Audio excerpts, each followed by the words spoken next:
In Cuba, these men are celebrated as national heroes. They all lived in Florida and were, according to their supporters, intelligence officers who helped prevent terrorist attacks on Cuban soil.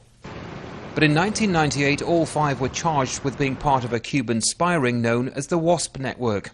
They were accused of infiltrating anti-Castro groups in Miami and passing on information about US military bases.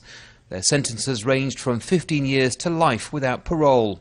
Now, after 13 years, René González is the first of the men to be released. His wife heard the news in Havana. The family is very happy. On the one side, the prison term has finished. All the humiliations, bad treatment, all the risks that we went through inside jail, the same as what's happening to his four companions, has finished. Now comes another period that should be happy, at home in his homeland. The release of René González hasn't led to any visible reaction here on the streets of Little Havana. The relationship between this community and Cuba has changed drastically over the years, and more moderate voices now dominate the conversation.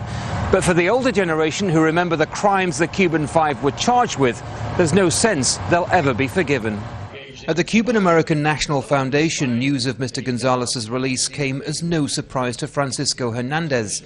He says all of the so-called Cuban Five are traitors. There's no forgiving until after things change in Cuba. I mean, the Castro regime continues to use the same methods, the same repression that they were using. They continue to spy on us here. But there are those in the US who believe the Cuban Five should never have been locked up, and Mr. González's release now gives them hope.